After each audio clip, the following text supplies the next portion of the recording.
Welcome to Strip Cover Lit, where we squeeze the bigger picture out of literature. I'm Adrian Fort. And I'm Dalton Gentry. And we're here for the penultimate episode of Twilight. I realize every time you introduce this series, I just feel drunk. Like, I get that face. I'm like, but it's Welcome fine. to my It's Harry no big Potter deal. hell. It's no big deal. Twilight, chapters 22 through 24. What happened? Essentially, vampire captor has lured Bella into a trap by using a recording of her mother. He attacks, and we come to find out he actually bites Bella. Majestically enough, she is saved by Edward. The dance studio is set aflame. And we end in the hospital with Bella questioning her mortality, what's going to happen, and that's it. Nothing happened. Yay. What do you mean nothing happened? Nothing happened. There was a struggle as to whether or not to turn Bella to a vampire. Bella accepted the fate of death. Bella then begged to be turned into a vampire. These are major shifts in a character's consciousness. Oh, do you have more? I was just listening. No, that's fine. At this point. No, that's fine. It's fine. What do you want to talk about? I think that's what we need to talk about. Mortality. Because we have a character here who is essentially faced with death. Okay. But she has an out in this situation. She could become a vampire, and that seems to be what she's pushing for, and, we are still resisting that. Well, she wants Edward's love forever, and I can't blame her. Yeah, let's go with that. But mortality is important, because usually when a character is faced with a near-death situation or coming towards the end of your life, that's what you focus on, is your mortality. What am I going to leave behind, and how is this all going to end? But this is vampire fiction, so it does not have to end. But that's really our setup here. That's how we are ending this text. Where are we going to go from here? Will this relationship continue basically until Bella gets old and just dies off? Or will she become a vampire? That's basically our big conversation topic here. That's all that really happened in this. Yeah, and if you're Edward, you've got to hope you make this decision before she starts becoming less attractive. Right? Sure, let's go with that. You don't want to... Also, you don't want her to look too young if you don't look that young. But you don't want her to look too old if you look that young. It's prime vampire making. Apparently he looks 18-ish, right? He's remaining in high school. Prime time for this. That must be about the age he looks. We can't let her get too old because she ends up back in the hospital. She smells bad. Blood transfusions. It's just no good for you. And if you let her get to 40... Then it's weird. Then she looks like your sugar mama, or you look like an escort, or you look like an incestuous relationship. It gets weird. One thing that I hated about this little bit here, did you catch the Western throwback? Where we find out that James had bit her. And they're like, just suck the venom out. It'll be fine. It's a clean wound, Rooster Cogburn. Just suck the venom out and spit it. It'll be fine. It's ridiculous. It's completely asinine. Yeah. It's terrible. I mean, it's a fictional trope. It's absolutely terrible. Okay. Like, we couldn't have, some big build-up. Okay, so chapter 22 works. Chapter 24 works. Chapter 23 is 2 pages long and has absolutely no purpose. We basically just find out, she was bit. Suck the venom out of her. It'll be okay. There was no build-up there. There was no, a vampire turning. We don't get a great scene where, Bella's basically just losing it altogether. We just get this dreamlike phase. And she wakes up. Yeah, see, this is part of the difference between you and me. Hard trash. You're reading this, and you get, which you hate, and you get to a 2-page chapter, and you're upset. Because it's something else to be mad about. Me, when I was reading Harry Potter, I knew I had to budget this time to do these chapters, and they're about 20 pages. So when we got to a 4 or 5-page chapter, I was elated. And during the video, I would do my best not to mention it so that it took less time out of my life. Well, excuse me. Oh, baby, have I got something for you? For being the responsible one here and saying that I am wanting the most out of this text that I can get. And if we're wasting property, dare I bring something up about it? What was that phrase? Excuse me. Not that one. Yeah. But anyway. Okay. Hot garbage. So on 433 and 434, we have this. This is when she is entering the dance studio, I believe. I would have thought it was far beyond the ability to be I would have thought I was far beyond the ability to be surprised. My thoughts were tortured and unstable, but I was surprised when I saw Alice bent over... Oh, no, this is way before that. Yeah, my fault. When I saw Alice bent over the desk, gripping the edge with two hands. Alice? She didn't react when I called her name, but her head was slowly rocking side to side, and I saw her face. Her eyes were blank, dazed. My thoughts flew to my mother. Was I already too late? I hurried to her side, reaching out automatically to touch her. Alice, Jasper's voice whipped, and then he was right behind her, his hands curling over hers, loosening them from their grip on the table. Across the room, the door swung shut with a low click. "What is it?" he demanded. She turned her face away from me into his chest. "Bella," she said. "I'm right here," I replied.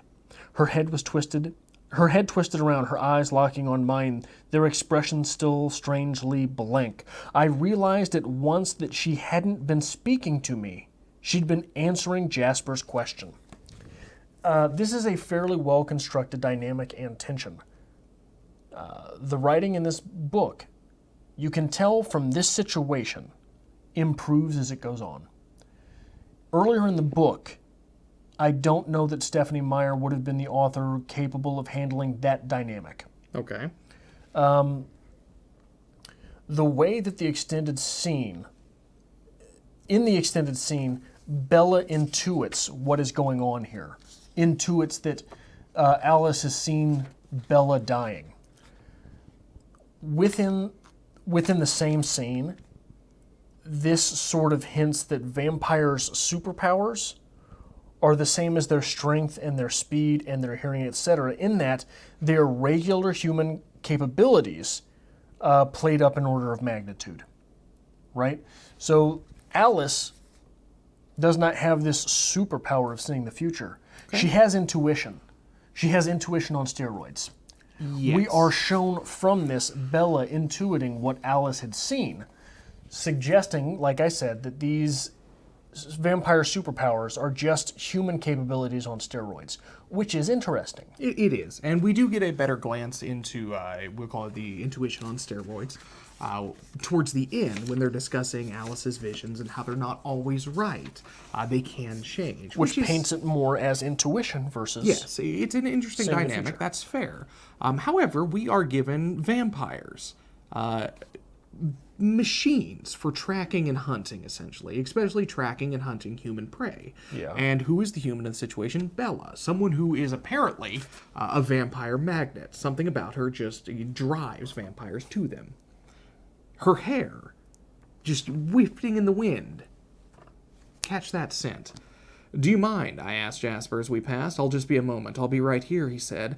As soon as the door shut behind me, I was running. I remember the time I'd gotten lost from this bathroom because it had 2 exits. Outside the far door, it was only a short sprint to the elevators, and if Jasper stayed where he would, I'd never be in his line of sight.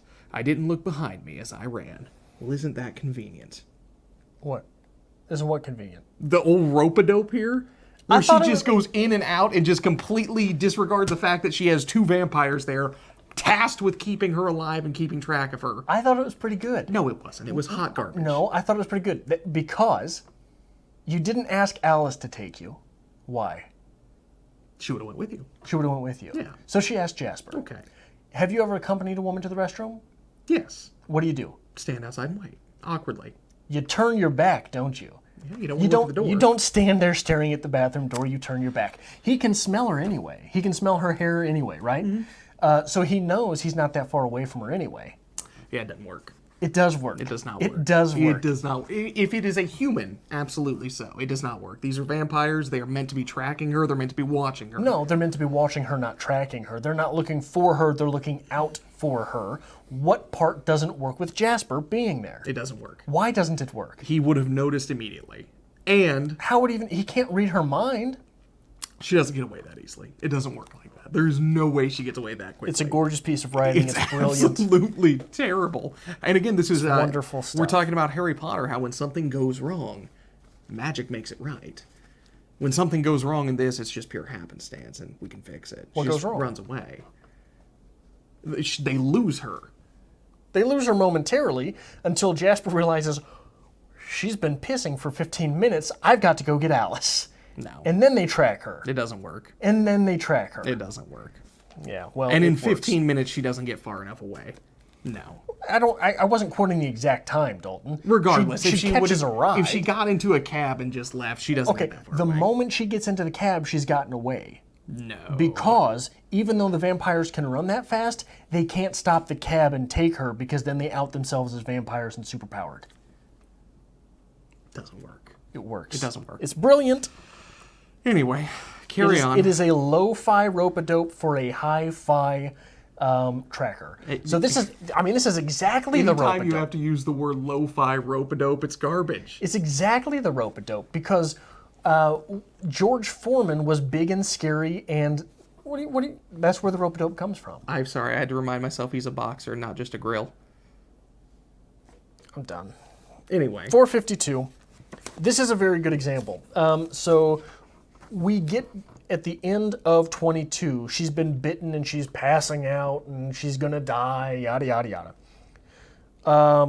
452, the very first page of chapter 23, the angel. As I drifted, I dreamed. Where I floated, under the dark water, I heard the happiest sound my mind could conjure up, as beautiful, as uplifting, as it was ghastly. It was another snarl, a deeper, wilder snarl that rang with fury. I was brought back almost to the surface by a sharp pain slashing my upraised hand, but I couldn't find my way back far enough to open my eyes. And then I knew I was dead. Because through the heavy water I heard the sound of an angel calling my name, calling me to the only heaven I wanted. Oh no, Bella, no. The angel's voice cried in horror. Did you know immediately what was going on there? That Edward swooped in and saved her? Yeah. Yes. So, you knew that immediately, right? Yeah. Very transparent. This is a transparent example of an unreliable narrator. It is immediately recognizable what's going on there.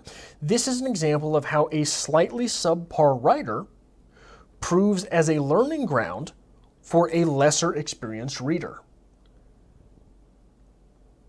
Do you think in your wildest dreams George Saunders would ever sit down and write an unreliable narrator this transparent? No. So a lesser experienced reader, the George Saunders level of writer is going to go right over their head. But Fair. with this experience, mightn't a lesser experienced reader grab on to that scaffolding and realize what an unreliable narrator is and be able to transpose that into another series, another book, another short story? And that's fair. We talked quite a bit about, you have to remember your audience for this. This is a young adult audience. Apparently we get a lot of flack for saying, it's a young adult audience, and you're like, oh, well, young adult people can't read. No, they're not as experienced. You don't pick up Ulysses and then sit down and read Twilight and say, well, these are about comparable. They're very different texts. Dalton, you wanted to set down Portrait of an Artist as a Young Man for about a month and a half. I still want to sit that down. I just don't want to ever look at that again. So, that is fair. You have to write towards your audience, and we are playing with these literary ideas in a very simplistic way. And there's nothing wrong with that. Because basically we're just introducing readers to these ideas. That's a great thing to do. So yeah, we can give credit there. That's fine. I'm all for giving credit in this series. But it's still not good. So it's still clunky and terrible. You're crediting Stephanie Meyer there, right? No, there's no risk here. No, are you crediting Stephanie Meyer there or not? Yeah, I'll give her the credit. I'm going to take it away. Okay.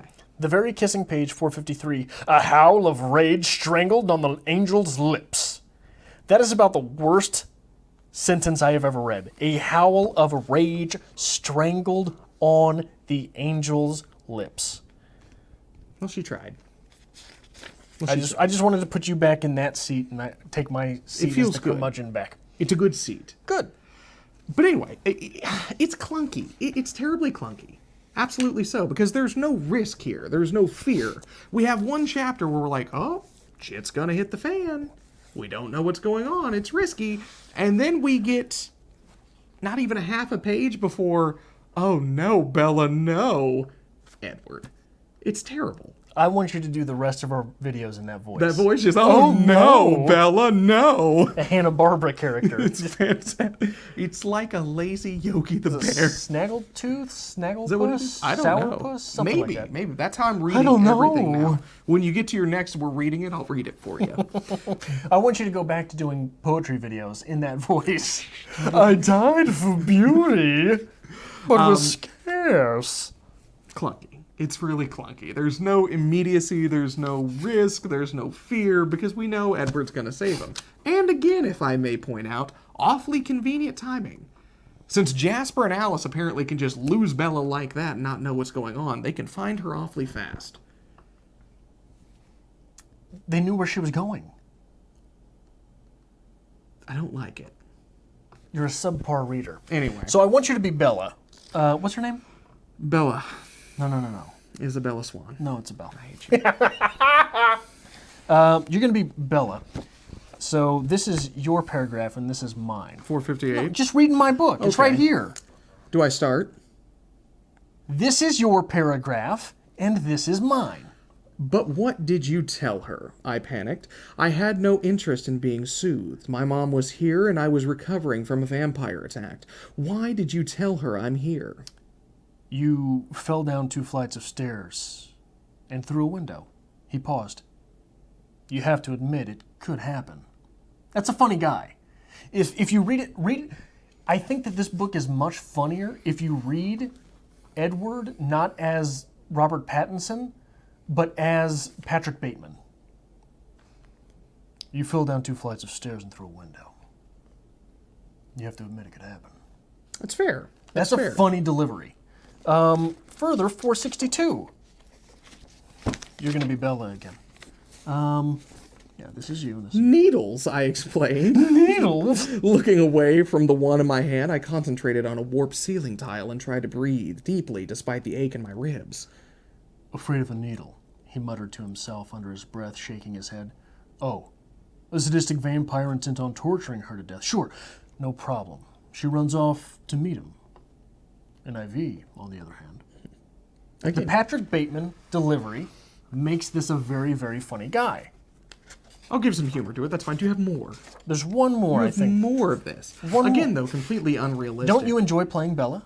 It's a dream. Thank you. I've always imagined myself as Kristen Stewart. Where are we starting? I've always imagined myself as Patrick Bateman. I don't think this is... Okay, fair enough. Then he smiled, his crooked smile, and took my face between his hands. As I told you, I'm not going to be happy. I'm not going anywhere. Don't be afraid. As long as it makes you happy, I'll be here. I smiled back, ignoring the ache in my cheeks. You're talking about forever, you know. Oh, you'll get over it. It's just a crush. Mm-hmm. He takes the quote that she told her mother, and uses it on her. It's a funny guy. Okay. It's a funny guy. I would also like to point out, if you end up in the hospital and they say, what happened? Oh, she fell down 2 flights of stairs and out a window. Doesn't work. Completely unrealistic. So this is one of my beefs with it. Okay. If you're a 17-year-old girl and your mother shows up at the hospital because you fell down 2 flights of steps while you were with your boyfriend, no, that's not your boyfriend anymore. Yeah, it doesn't work. Because you didn't fall down 2 flights of steps. Don't you lie to me. He's beating you. Yes. Right? Yes. Mother is immediately paranoid that he's beating you. Absolutely Yeah, so. Yeah. Before Mother even gets there, the hospital staff has called the police. Well, I think we get a touch of that. You think so? I think we get a touch of that because there's the nurse who doesn't seem to like Edward. So I think maybe Stephanie Meyer was conscious of that and wrote it in a little bit. But Mom doesn't accept it. I'm guaranteeing you that. My mother has neurological disease. She woke up one night. It was essentially sleepwalking. She fell. She broke her foot. Happens. Well, I go to the hospital with my father. My mother is 5'2". My father is 6'6". They said, hey, what happened? My father says, she fell. The police show up. Oh, yeah? That's the way it works. This is completely unrealistic. Any time that, she fell, that's not how it works. I've worked in a prison. I know what that means. You don't just fall, especially out a window. But anyway, that's fine. We'll yield.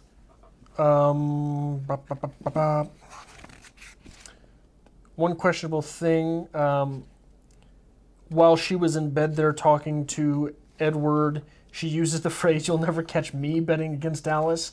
I don't know if that was meant to be ironic or if Stephanie Meyer forgot writing the last 2 chapters. So I will say, in the end here, the last chapter, I like the ambiguity. There's a little bit of a build-up as we don't know what's going to happen. We don't know if this relationship is going to survive. Because Edward is adamant he is not going to turn Bella, and Bella, at this point, is assuming that is the only way to survive this relationship. So we have 2 characters with contrasting dynamics here. They're both wanting different things, and we are questioning whether this relationship is going to survive. And obviously this is going to be a serialized text because it's a YA book, and that's what happens in this world. But I appreciate... This was sort of before that, though. I mean, the only one that was before this was really Harry Potter, right? I mean, they existed, but they weren't phenomena. Fair. But again, I like the ambiguity. If we are going to build up and make this a serialized novel, we're getting away from the idea of, I fell in love with a vampire.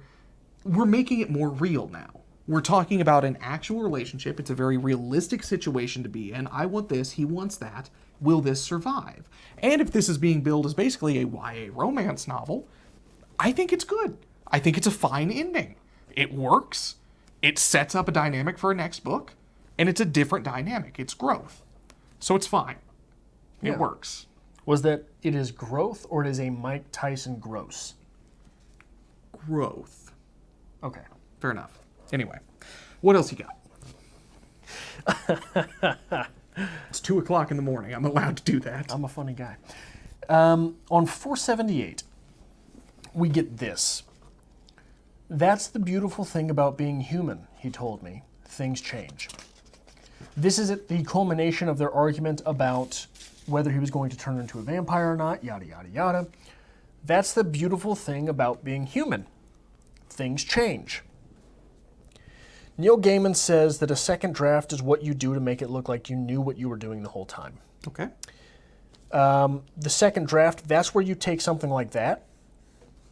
This line here, "That's the beautiful thing about being human. Things change." And you work the sentiment into the preceding chapters. Okay.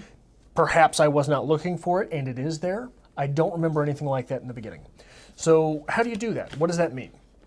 What you do is you go back to the very first chapter, first sight, and you make Bella long for the forever.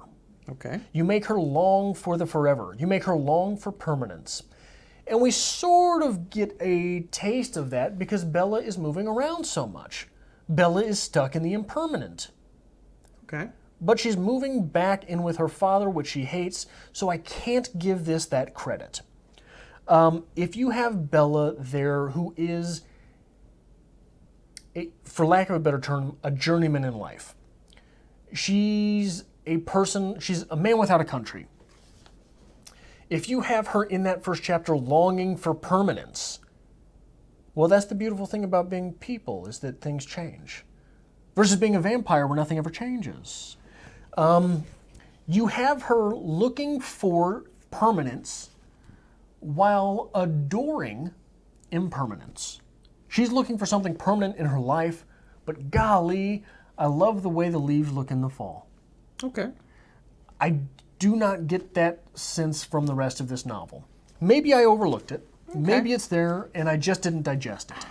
But that Neil Gaiman idea of the second draft is when you make the entire thing look like you knew what you were doing the whole time. That is something that a lot of writers intuit somewhere along the way. You pick it up. I've never thought to put it in those words, but yeah, that's what a second draft is for. That is when you work that theme back into the rest of the novel. And this could have been wonderful if that were the case. Could it? Yes. If this entire time we were watching Bella long for permanence while loving impermanence, and we get to that last little stinger of the vampire telling the human who wants to be a vampire the beautiful thing about being the most wonderful thing about Tigger. No, that's the wrong one. The beautiful thing about being a human is that things change. Do you think at some point Stephanie Meyer's penned that and she went back and she's like, you know what, maybe I could make Bella an endearing character, not a wet rag, give her some kind of spice and flair, make this story interesting? Or do you think she just wrote it down and she's like, nah, that'll sell? That's what I thought. You got anything else to say about Twilight? I'm done with it. You're done with it? No, you're not. I'm done with it. No. So it's over. Next week. I read the book. Next week, we're going to have the, what is it? Epilogue? Is it called the epilogue? I believe so. We'll have the epilogue, an occasion. We'll have epilogue, an occasion, as well as the grand finale ultimo of this wonderful and endearing text. It's magical. Known as Twilight. No, it's not magical. Magical's for Potterheads. Okay? This is a love story. Interesting point, though. What are we going to read next? I'm not sure. Maybe there will be an announcement video coming up after that where we can have maybe a selection of what we're doing next. Possibly.